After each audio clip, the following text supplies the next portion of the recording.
Le dernier quart d'heure de Smart Bourse chaque soir, c'est le quart d'heure thématique. Le thème ce soir, c'est celui du secteur des paiements en Europe que nous abordons avec Paul Charpentier, analyste chez Bryan Garnier et spécialiste du secteur des paiements notamment. Paul, bonsoir.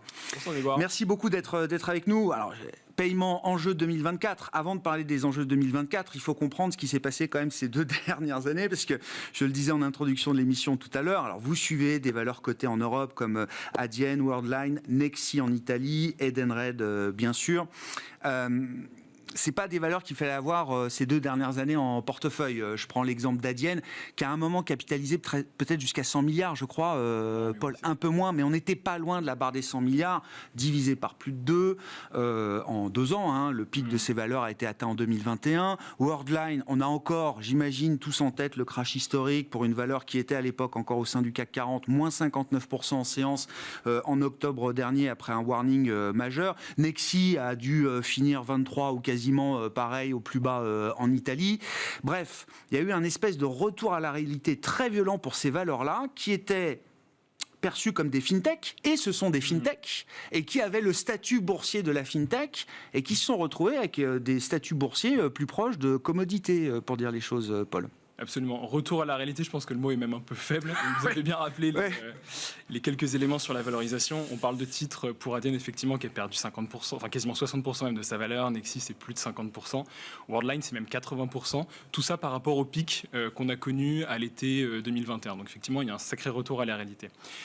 Pour moi, il y a 3 grilles de lecture à avoir pour mieux comprendre la contre-performance de ces valeurs-là sur les mois et les trimestres précédents. Je pense que le premier élément... Alors, il y a un élément de valorisation qui est indéniable, qui est lié notamment à la remontée des taux d'intérêt. On connaît la relation inverse entre la remontée des taux et la baisse des multiples de valorisation. Donc ça, c'est un premier élément. Et je pense que deux autres aspects de la réponse, un deuxième aspect de la réponse, ce serait de regarder un aspect un petit peu conjoncturel. On voit qu'aujourd'hui, la consommation en Europe, la consommation des ménages, a tendance à ralentir et elle s'est tassée sur les derniers mois. Alors, quand on parle de consommation, si on regarde la consommation simplement en volume, donc c'est-à-dire la quantité de biens et services que les consommateurs européens peuvent acheter, cette consommation se tasse, elle est en déclin depuis le début de l'année 2022 à peu près. Ouais. En revanche, si on regarde sur la valeur de cette consommation, donc le prix que les consommateurs payent, on a eu plutôt une augmentation sur les dernières années, notamment à cause ou grâce, je ne sais pas trop. Avec l'effet inflation, bien sûr, l'illusion. Exactement, donc c'est l'effet prix qui va compenser l'effet volume. C'est pour ça que le secteur des paiements avait relativement bien tenu dans les derniers, en termes de croissance de chiffre d'affaires évidemment, sur les derniers trimestres. Cependant, ce qu'on voit aujourd'hui, c'est qu'il y a un retour à la réalité aussi sur les attentes du marché. Aujourd'hui, le marché est en train de se rendre compte que l'excès d'épargne qui a été accumulé pendant le Covid ne sera pas dépensé en biens de consommation comme on avait pu le penser auparavant. Ouais.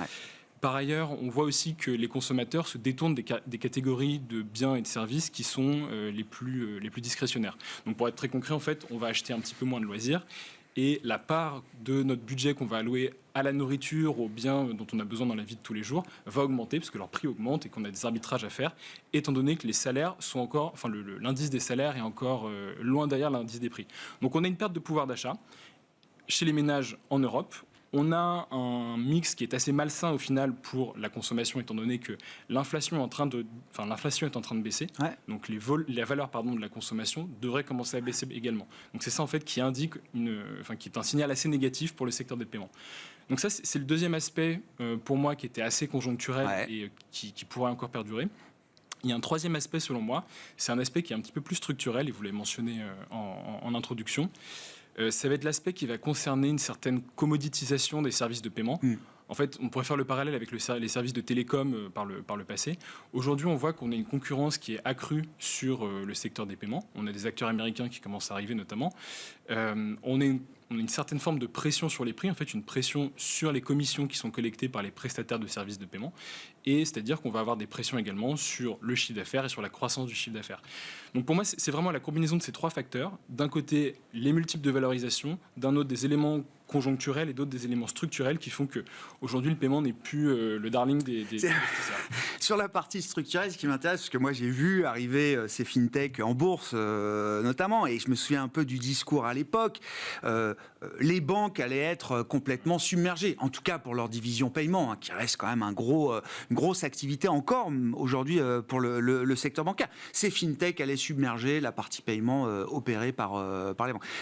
Dans le facteur structurel, il faut comprendre que les banques non seulement ont résisté et peut-être fait mieux que résister aussi sur ces activités de paiement, que la voie de l'externalisation massive de ces opérations est plus forcément l'option la plus évidente aujourd'hui? Alors effectivement, c'est vrai que le rationnel sur la relation avec les banques, sur l'externalisation des services des banques vers des PSP indépendants, c'était un élément qui était vraiment très important dans les discours avant les entreprises. C'était le cas d'investissement, c'était important dans le cas d'investissement. Absolument. Il y avait deux choses. Il y avait notamment la transition du cash vers les moyens de paiement digitaux et la consolidation dans le secteur bancaire. Parce qu'au final, ce dont on parle, c'est la consolidation du paiement auprès du secteur bancaire. Ce qu'on voit aujourd'hui, c'est qu'on a eu historiquement pas mal de transactions qui ont été réalisées.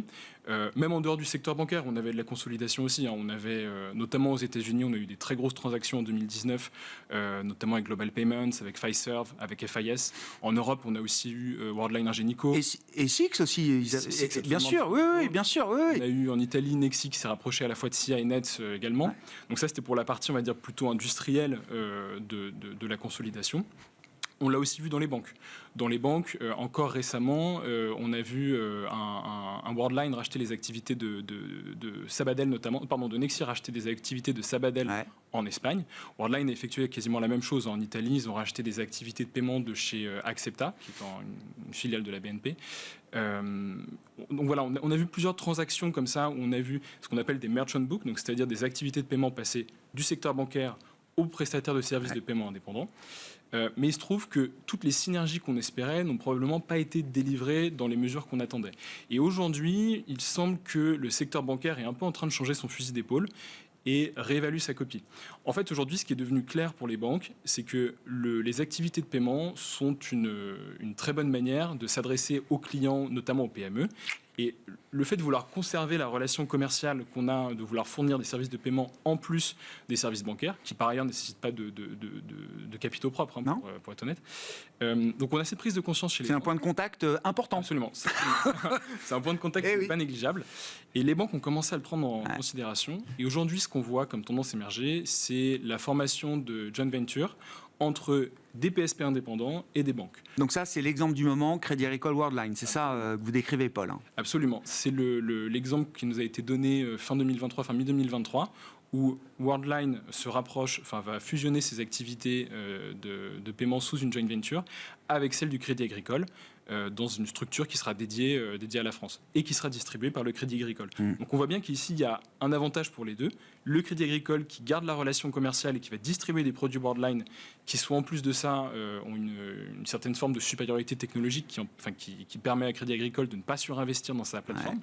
Et par ailleurs, pour Worldline, pas de sortie de cash, donc qui montre une allocation du capital qui est un petit peu meilleure et qui montre bien que les synergies qu'on attendait par le passé n'ont pas forcément été délivrées dans le cadre des transactions qu'on a vues par le passé. Donc c'est de cette manière-là, selon vous, que le marché va se consolider aujourd'hui, plus que l'externalisation qu'on a pu voir des banques vers les opérateurs privés, ou même des consolidations entre acteurs privés industriels, ou est-ce que ça, c'est encore quelque chose de possible sur notre marché européen aujourd'hui, Paul ? Alors c'est une bonne question. Donc, sur la partie bancaire, effectivement, aujourd'hui on estime que c'est environ 45% des volumes de paiement européens qui transitent encore vers les banques.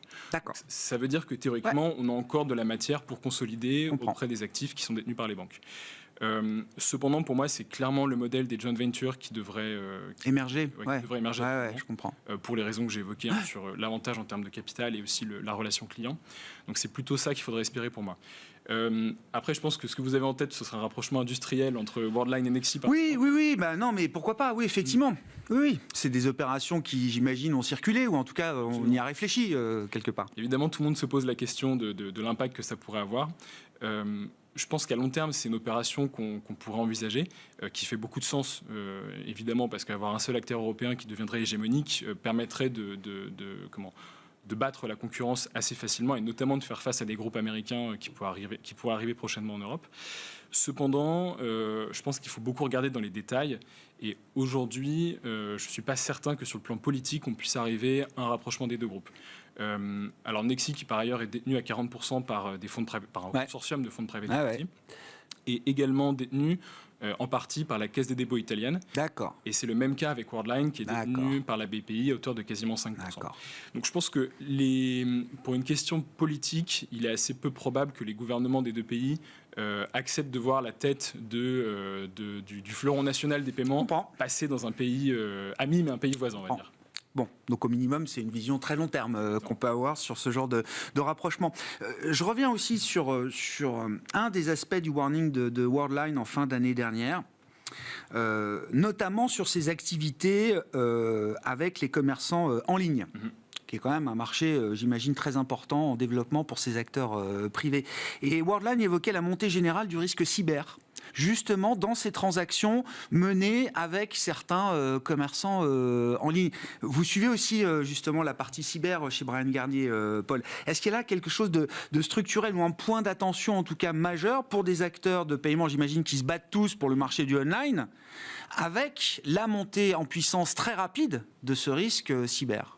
C'est clair que le marché du online est un marché qui est extrêmement intéressant, qui croît à un rythme qui est quasiment 2 fois supérieur à celui du marché traditionnel, simplement parce que le e-commerce a tendance à prendre une part de nos dépenses plus importante que le commerce traditionnel. Donc effectivement, c'est un marché qui est très intéressant pour les PSP. C'est un marché qui n'est pas sans risque, parce qu'au moment où vous avez une transaction qui est effectuée, vous n'avez pas en face de vous votre client avec sa carte et vous ne pouvez pas vraiment l'identifier. Donc c'est un peu ça le problème qui est posé. Aujourd'hui, on voit qu'on a il y a beaucoup d'acteurs qui essayent de générer des transactions frauduleuses pour s'accaparer des fonds de manière illicite. Cependant, on sait que c'est quand même un secteur sur le paiement où la prise de conscience du côté vraiment très sensible de ce genre d'activité a déjà été effectuée. Ouais. Et les dépenses IT liées à la sécurité, elles sont là aujourd'hui, elles sont en masse, elles correspondent à la nature du risque aujourd'hui, de ce point de vue-là. Et par ailleurs, on est sur un business dans le paiement, on est sur un business de traitement des données. Donc plus vous avez de données, plus vous avez accumulé un historique de transactions, plus vous êtes capable d'entraîner des modèles de machine learning pour détecter d'éventuelles transactions frauduleuses. Donc aujourd'hui, sur Worldline, c'était peut-être plus un risque un peu réglementaire qui a été imposé par le régulateur allemand, par la BaFin, sur des transactions qui n'étaient pas nécessairement frauduleuses en tant que telles, mais qui représentaient un risque. Un risque. Voilà, c'était des transactions, par exemple, sur des sites qui n'étaient pas référencés sur des moteurs de recherche ou ce genre de choses. Ça avait coûté un peu quand même de chiffre d'affaires. Ça avait amputé quand même un peu le chiffre d'affaires de Worldline. Ça a clairement amputé le chiffre d'affaires de Worldline. D'ailleurs, sur les estimations de croissance qu'ils ont pour l'année prochaine, ça devrait amputer quasiment 2-3 points de croissance sur leur top line. Donc effectivement, c'était assez massif. Mais c'est un risque qui va être one-off. Une fois qu'on aura terminé ces contrats avec ces marchands potentiellement frauduleux, on ne dit pas qu'ils le sont, on aura une base plus saine pour recommencer. Une fois qu'on a dit ça, et pour conclure, Paul, dans les valeurs que vous suivez en Europe, est-ce qu'il y a un business model qui se détache pour vous, ou une asymétrie entre la valorisation et un business model, ou les perspectives d'un business model qui vous paraît plus intéressante qu'un autre ? Alors c'est vrai qu'aujourd'hui, dans le paiement traditionnel, donc je pense à Worldline ou à Nexi, on a des vélos qui sont extrêmement attractifs. On est à moins de 10 fois en général les niveaux. Oui, c'est plus des fintech, quoi. C'est plus des... Sur le plan boursier. Sur ce plan-là, la valo pourrait être attractive, mais tant qu'on n'aura pas de retour de la consommation, ça me paraît difficile de jouer un retournement, une inversion de la vapeur sur ce genre d'actifs.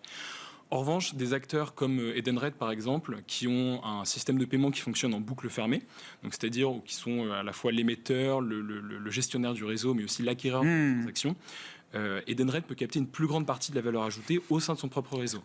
Par ailleurs, on va dire que la profondeur de l'offre commerciale d'Edenred leur permet de réaliser des ventes croisées, là où un Worldline ou un Nexi a beaucoup de mal à se différencier avec les services. Donc pour moi, des acteurs comme Edenred qui sont sur des marchés qui sont sous-pénétrés, qui sont en croissance et qui par ailleurs ont des capacités à faire du cross-selling et donc à délivrer de la croissance organique, pour moi, c'est ce type d'acteurs qu'il faudrait favoriser, même si les valorisations sont nécessairement un peu moins attractives.